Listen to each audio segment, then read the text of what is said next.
Fala galera, tudo bem com vocês? Daniel falando aqui novamente. Vocês já me conhecem, já me apresentei a vocês no episódio passado. Nós estamos aqui hoje novamente. Hoje é o segundo episódio da nossa série sobre saúde e habilidades sociais. No episódio passado, nós tratamos sobre habilidades sociais. Nosso irmão, colega, amigo e profissional da área aqui, Emerson Medeiros, psicólogo, ele tratou sobre o assunto, ele deu para a gente aí uma verdadeira aula sobre o assunto habilidades sociais, muito importante. Se você não conferiu, dá uma olhadinha lá no episódio anterior.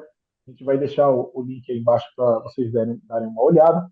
E agora nós vamos fazer um bate-bola, um bate-papo mais solto, mais rápido aqui, mais descontraído, algumas questões que nós temos e vamos tratar do assunto saúde, também relacionado aqui com habilidades sociais. Nós vamos tratar um pouquinho mais sobre saúde, algumas questões relacionadas aí a esse assunto.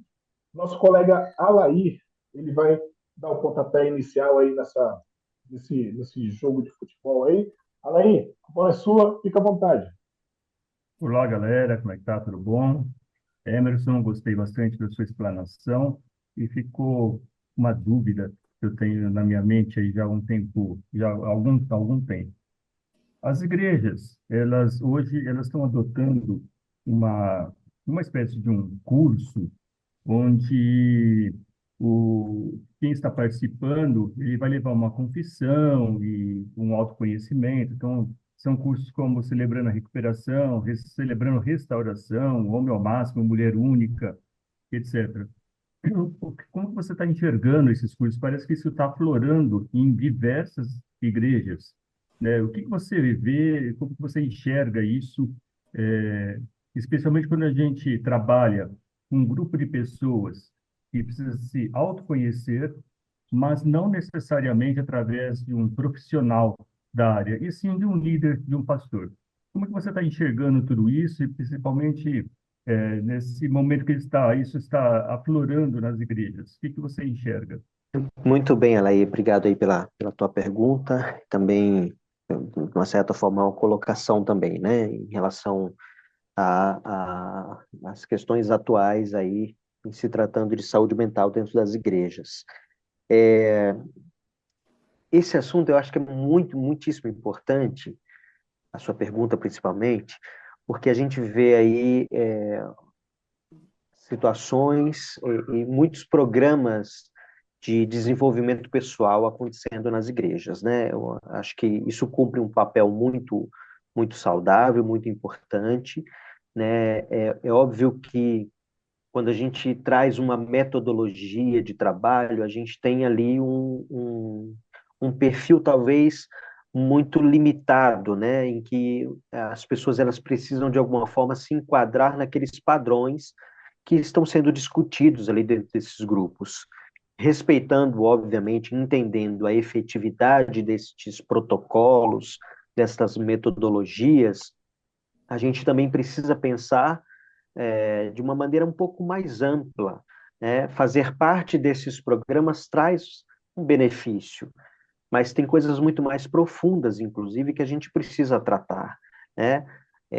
Embora a gente tenha momentos muito especiais, né, dentro desses programas, desses cursos de desenvolvimento pessoal dentro da igreja, a gente precisa ter uma aproximação maior, uma liberdade maior, principalmente trazendo aí esse assunto da temática das habilidades sociais, mas a gente precisa encontrar um lugar seguro para que a gente possa ter relações saudáveis, relações mais próximas com as pessoas, né? Então, quando a gente tem essas oportunidades dentro dessas metodologias de desenvolvimento pessoal, são verdadeiras oportunidades para a gente desenvolver habilidades mais amplas, principalmente se este programa não se encerra somente neste protocolo, no protocolo apresentado, né? Mas dando continuidade às relações, né? Que a pessoa possa, de alguma forma, se aproximar da liderança destes programas, que a pessoa possa ter a liberdade de confiar e expor os seus pensamentos, as suas dificuldades, para literalmente encontrar esse ambiente de transformação, né, de autotransformação. Obviamente, pensando no ambiente cristão, né, num ambiente da igreja, a gente tem um ambiente que literalmente pode proporcionar curas na nossa alma, cura nos nossos sentimentos, nas nossas emoções, né? Enquanto psicólogo, a gente não utiliza muito essa expressão da cura, né? Porque a gente acaba tendo outros desdobramentos aí psicológicos, né? Mas em se tratando de um ambiente eclesiástico, nós podemos sim ter a liberdade de falar sobre cura, falar sobre transformação de alma, de mente, de comportamento. Então, eu acho que esses programas são muito bem-vindos e são grandes oportunidades de nós gerarmos transformações aí. Alair, um ponto importante aí, até dentro do que você, o que o Emerson respondeu, eu tenho um pouco de receio com relação a esses programas de. Depois eu até quero ouvir a opinião de vocês também, óbvio, mas eu tenho um pouquinho de receio com relação a esses programas e a cursos que você chamou aí voltados para só para homens ou cursos voltados só para mulheres. É óbvio que isso é muito bom e eu acho bom esses cursos, desde que sejam feitos com um pouco de cautela, né? A gente vê hoje na internet, aí, principalmente no YouTube, né? Vocês devem ter visto. Tá cheio de pastor ensinando o homem a ser, né? Eu vou usar essa expressão aqui, não sei se ela é correta, né?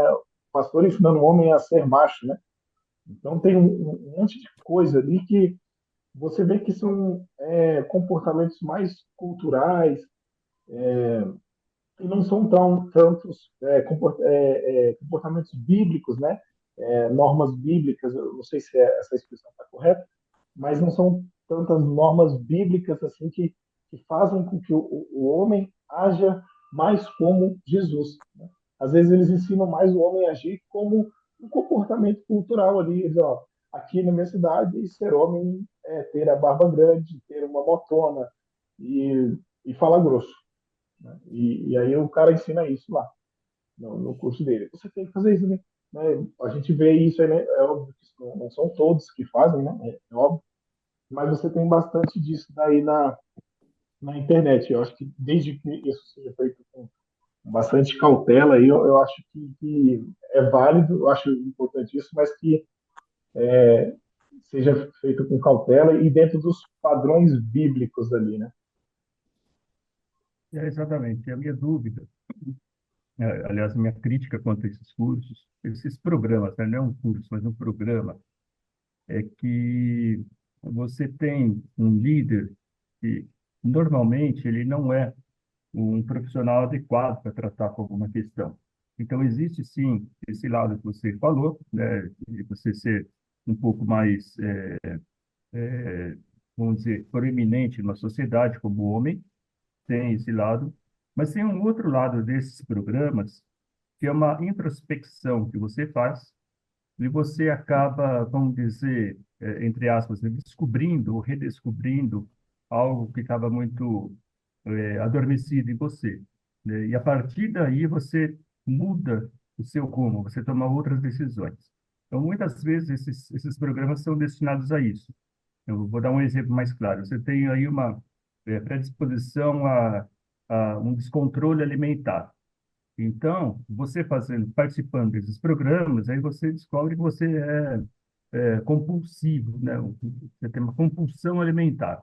E aí você se descobre e você vai buscar um outro rumo. Você passa a não ser mais um compulsivo alimentar. Mas veja bem, tudo isso está sendo conduzido por pessoas que não são profissionais da área. Essa é a minha crítica, né, quanto a esses programas, né? Não é exatamente você buscar um caminho que outrora era torto e agora ele vai ser reto. Não é isso. Você pode tentar, e eu acho correto que você faça isso, mas com apoio de profissionais que vão dar uma sustentação para cada um dos indivíduos. E são grupos muito grandes, né? Então, essa é a minha dúvida, essa é a minha crítica quanto a esses programas, e eles estão crescendo, né? Eu acho que seria importante, esses programas terem uma orientação mais exclusiva de profissionais da área. Então, é isso que eu critico. Me permitam aqui uma adendo, acho que muito bem expressado aí por você, Alaí, você, Daniel. Também compartilho das mesmas ressalvas em relação a esses programas de desenvolvimento, que têm a sua importância, eu acho que são portas muito importantes para nós entrarmos e aprendermos muitas habilidades, né? Mas quando a gente fala, principalmente desse desenvolvimento de habilidades socioemocionais, a gente está falando de questões muito mais profundas, né? Talvez esses programas atinjam aí uma camada e aqui eu não quero falar de maneira pejorativa, mas uma camada da superficialidade em relação às dificuldades que as pessoas apresentam, mas falta um aprofundamento maior em relação às condições emocionais, de padrões de pensamento, padrões de emoções que vão regendo a nossa vida comportamental, né? Os nossos comportamentos. Porque o comportamento é aquilo que a gente vê, aquilo que a gente consegue observar. Mas o que rege esse comportamento são questões um pouco mais profundas, que, como muito bem falado pelo Alair, né, a gente precisa, obviamente, de um profissional que entenda muito bem essas questões, né?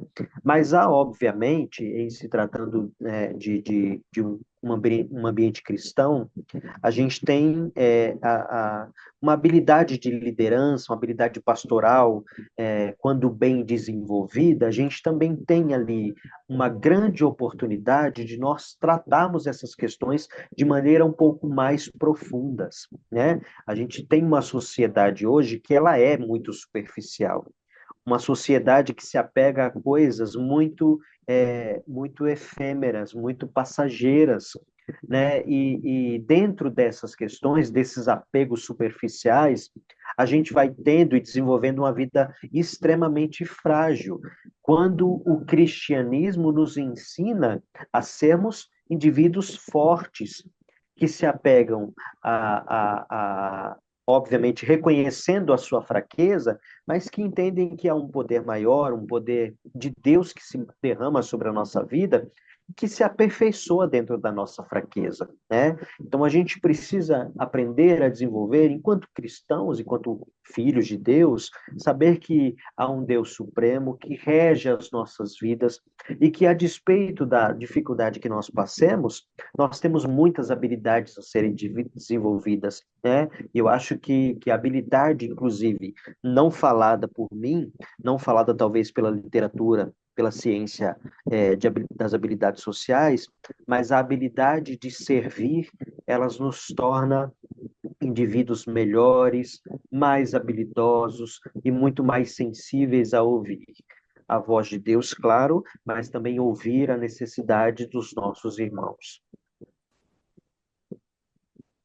Uma questão aqui que eu tenho e que eu escutava bastante, e aí vocês podem até dar opinião aí, a galera aí.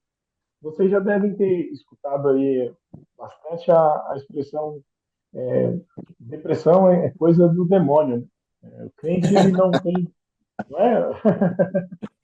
O pessoal já deve, o Ivonaldo Rio aí, ele já deve ter escutado isso. Depressão é coisa do demônio. Crente não fica triste porque crente tem a alegria do Senhor, né? Crente tem a alegria divina. Vocês já viram, já receberam pessoas assim na igreja de vocês aí, ou já tiveram até que ajudar pessoas assim aí na igreja de vocês? Para dentro desse movimento, entendeu? Que se alguém ficasse triste, mano, tá aí a depressão, tá aí o demônio, dá até o nome do indivíduo.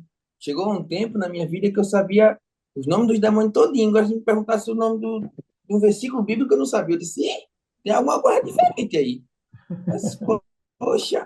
E aí, eu acho que dar um nome de um demônio é uma deficiência, porque eu não tenho mais um conhecimento científico da coisa, sabe? Eu não sou um profissional para dizer o que de fato é. Então, Se eu digo que é um demônio, o pessoal vai logo ficar com medo. E entra na introdução que o amigo deu. Ele falou sobre essa questão.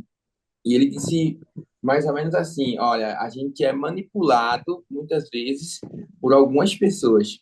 E aí, essas coisas, dizer que é demônio, mano, isso manipula as pessoas a acreditar que de fato é. E se prende a isso de tal forma que não procura um profissional, porque diz, se é demônio, o profissional não vai resolver. Então fica triste nisso aí.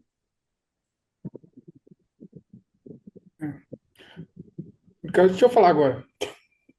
Eu estou ouvindo os irmãos aqui, eu estava meditando, né? Como que os extremos, eles são perigosos, né? Não que tudo seria demônio, mas só que há também os demônios, a gente não pode esquecer isso, porque como Sim, a gente é confessional, né? A gente confessa a fé em Deus e a gente acredita que há um mundo espiritual, então a gente não pode negar isso. E também no outro extremo também que eu vejo assim nesses programas, o que na superfície das coisas, é a gente tentar trazer a psicologia para tudo, né? Como se ela fosse a nossa rampa salvadora. Eu acredito que há, sim, mecanismos na psicologia que possam ajudar a gente a entender a pessoa, né, a sua dor mais profunda e ajudá-la no caminho para sair dessa dor, mas só que talvez seja um pouco, talvez um sintoma da nossa era, né, de nossa época. A gente não tem mais a comunhão, o partir o pão. Eu estava falando com os adolescentes esses dias, a gente estava naquele texto de Atos, onde que os primeiros cristãos, eles compartilhavam pão, havia comunhão, oravam e perseveravam na doutrina dos apóstolos, né? O que eu percebo que, assim, eu entendo que esses mecanismos eles dão certo, talvez seja porque nossa vida é tão corrida que a gente não para mais para pensar na nossa própria vida. Quando a gente pega lá Coríntios, né, quando Paulo fala que primeiro, antes de tomar a ceia, examine-se, pois, o homem a si mesmo, eu falo assim, pô, eu demoro um mês para me examinar, pô, tem uma coisa errada. Então, é esse parar também, né? A gente não está mais parando e ouvindo, é igual o irmão estava falando na explanação dele, de que a gente precisa ter a escuta ativa. E uma das dificuldades hoje em dia que eu enxergo é isso, né? Como que a gente ter uma escuta ativa de ouvir as pessoas, né? Que a gente está tão correndo dos nossos afazeres que acaba não ouvindo. Que aí é aquele ponto que eu levantei lá de Tiago, né? Que eu fiquei pensando, pô, mas se o falar ele é terapêutico, em uma certa medida, o quanto os irmãos estão precisando falar, então quantos estão ouvindo esses irmãos que precisam falar? Talvez falta um pouco isso nas igrejas, isso de uma forma já estou fazendo acusação para nenhuma, mas só que observando até na minha própria comunidade, quantas pessoas eu posso falar livremente aquilo que pesa no meu coração, né? Quantas pessoas vão estar dispostas a orar comigo por um problema? Igual o irmão compartilhou aí que participou, um amigo dele trouxe o amigo dele para participar, que ele confessou que estava adulterando. Vou pegar isso como exemplo. Poxa vida, ele não tinha ninguém para que ele pudesse abrir, ele precisou fazer um momento para poder abrir isso e despejar isso. Aí eu acho que é esse pensar que eu fico, né? Tipo, no que a gente está falhando como comunidade em Cristo, né? A gente está tentando trazer a psicologia para dentro da igreja para curar nossos pecados, nossos problemas. De outro lado, também tem os irmãos que vê demônio em tudo, também e com isso a gente acaba não dialogando mais. Era isso que eu queria falar. eu entendi o ponto aí do Alexandre, eu entendi. Não, não dá para achar que a psicologia vai ser a cura de tudo dentro da igreja, né? Ajuda bastante, é uma ferramenta importante. Não sei se, não sei se nem essa expressão ajuda bastante, né? Eu acho que ela tem que ser parte da igreja, né? Ela tem, essa ferramenta da psicologia tem que fazer parte da igreja. Ela tem que estar lá porque ela é importante para uma vida saudável ali, óbvio, para quem está precisando e até para quem ali não precisa tanto, como nós tratamos no primeiro episódio lá, de desenvolver habilidades sociais melhores aí. Né? É isso, Alguma nesse questão. ponto que você está falando, só um complemento. orientação. Bora, Alexandre, Aí a pode falar. pergunta que me faço é, se a gente estivesse desenvolvendo uma comunidade saudável, até que ponto seria necessário eu aprender a desenvolver habilidades sociais? Sendo que se na comunidade eu desenvolvesse esse ônus natural, eu penso, posso estar errado, mas é um pensamento, é de que talvez isso não seria um problema para frente. Igual, se eu conseguisse desenvolver isso na minha adolescência, na minha juventude, quando chegar na vida adulta, teoricamente, eu seria uma pessoa que conseguiria me comunicar assertivamente, me comunicar melhor. Mas não necessitaria tanto assim de um programa, de algo para corrigir uma deficiência minha, vou colocar entre aspas, deficiência, mas uma falta, né, de habilidade de comunicação. Então, talvez o problema, a gente está a gente está falando, quando a gente está falando de saúde, a gente está falando do sintoma, mas qual que seria a causa raiz desse sintoma? Por que que a gente precisa por que que a gente está falando de programas para homens? Acho meio estranho isso. Por que eu preciso de um programa para falar o que que é ser homem? E eu fico imaginando meu pai e meu avô ouvindo isso. Ah, vamos fazer um programa aqui para falar para o pessoal o que que é ser homem. Pô, esse que eu me questiono um pouco. E aí, Alexandre, eu galera? acho Discordar esse aqui, ponto eu que me você empolgo. Eu acho que esse ponto é extremamente importantíssimo que você tocou, porque a gente tem, eu concordo plenamente com você que a gente deveria ter um ambiente mais saudável, e aquilo que você falou anteriormente, né, esse partir do pão, o sentar-se à mesa, como diz o salmista, né, o quão bom e quão suave que os irmãos vivam em união, trazendo essa ideia de sentar juntos, né, e compartilhar coisas, compartilhar aquilo que são os feitos de Deus sobre a nossa vida. Eu acho que não existiria ambiente mais curativo e mais saudável do que esse, né? Esse é o desejo do nosso coração. Eu acho que a gente precisa lutar todos os dias para promover exatamente isso dentro das nossas comunidades e não tentar remediar situações que acontecem entre nós, né? Há um ponto importante que também eu acho que é bacana trazer, é que é, a gente vive uma diversidade de culturas dentro da própria comunidade que nós estamos inseridos, né? Nem todos nasceram dentro de um mesmo lar. E ali nós nos juntamos, indivíduos diferentes, com experiências diferentes, com dificuldades diferentes, habilidades também diferentes, nos juntamos com um só intuito, mas quando nos juntamos para nos relacionar é quando as situações de dificuldades e os déficits e as inabilidades elas começam a surgir, né? E esse ambiente, quanto mais saudável for, quanto mais acolhedor for, mais esse ambiente se torna um promotor de desenvolvimento de outras muitas habilidades, de infinitas habilidades, né?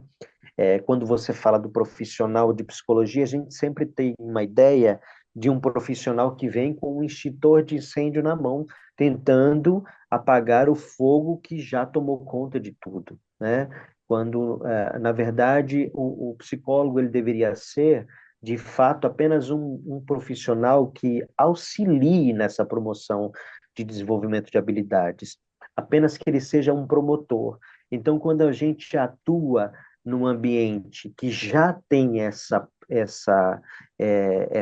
de alguma forma, esse é um ambiente acolhedor, um ambiente que proporciona um desenvolvimento de habilidades, a gente entra enquanto profissional apenas para dar um auxílio quando necessário, né? Aí, quando a gente tem uma situação que já está mais acesa, o incêndio já tomou conta de tudo, a gente vai encontrando dificuldades, opiniões diferentes, e a gente talvez nem encontre um ponto de, de equilíbrio nessa situação, né? Então, eu concordo com você de que a gente deveria sim ter um ambiente saudável e que não necessitaríamos de a inserção de um profissional, por exemplo, da saúde mental para agir nessas situações, mas que o próprio ambiente fosse promotor desse bom desenvolvimento de habilidades sociais, né? Beleza. Galera, nós estamos chegando ao fim aqui do nosso bate-papo. Eu vou abrir aqui um espaço breve, cada um aí vai deixar uma consideração final aí sobre o assunto, saúde e habilidades sociais. Galera, fiquem à vontade, cada um dê aí a sua breve contribuição, uma consideração breve aí relacionada ao assunto. Fiquem à vontade aí, galera. Foi bastante proveitoso, o Emerson explanou bastante, abriu um pouquinho mais nossos conhecimentos e espero que a gente se reúna novamente em outros podcasts para a gente discutir, para a gente avançar um pouquinho mais nessa área de saúde e saúde cristã dentro das igrejas. Foi muito bacana, gostei bastante. Eu agradeço muito aí a orientação do nosso irmão Emerson. Eu vejo assim dessa maneira, tudo que faz para o bem do ser humano, tudo vem de Deus. Então acredito sim que a psicologia tinha que estar assim dentro das igrejas, sim, a gente queremos sim no Supremo Maior, que é Deus, mas acredito que essa psicologia existe é porque Deus que criou. Sim, o ser humano foi lá, estudou, mas foi Deus que criou. Então eu creio dessa maneira e eu acharia muito bom se todas as igrejas tivessem esses planos, né, de estar pondo isso, porque às vezes a pessoa não sabe se expor, às vezes ó, tem que ter um profissional, porque o profissional ele tem um jeito, às vezes, de tirar coisas que às vezes a gente, sendo até um pastor, não vai conseguir tirar. E às vezes o profissional vai ali, tira, e a pessoa se abre e tudo se torna como deve ser. Então eu acho que o irmão aí está muito de parabéns, muito obrigado aí pela orientação, abriu mais muito minha mente, e eu vejo dessa maneira. E assim eu agradeço ao irmão aí, a todos. Eu também agradeço, né, a participação nesse podcast. Muito bacana estar com vocês, e que a gente tenha outras oportunidades, né, para a gente bater um papo, discutir temáticas interessantes, importantes para a nossa vida espiritual aí. Gente, que alegria, que momento gostoso, me sinto muito honrado de participar no meio de vocês. Emerson, muito obrigado pela sua colaboração. Daniel, muito obrigado por guiar essa discussão muito boa. De fato, esse tema, ele mostra, né, o quanto a gente precisa evoluir, mas não evoluir só nos nossos conhecimentos pessoais e nem científico, mas na palavra de Deus, que ela é o ponto inicial de tudo. Muito obrigado, meninos. Opa, obrigado, Emerson, pela explanação. Ela me fez refletir alguns pontos, me fez enxergar outras perspectivas, e sempre é saudável. Acho que essa discussão é sempre saudável. Pensar em igreja é uma coisa muito gostosa e foi muito bom, prazeroso ter conversado com vocês nesse momento. E é isso. Valeu, gente. Galera, é isso. Uma boa noite a todos. Obrigado por você que nos assistiu aí, que está nos escutando nesse podcast. Fiquem com Deus, que Deus abençoe a todos e até o próximo episódio. Valeu, galera! Valeu! Valeu! Valeu! Valeu!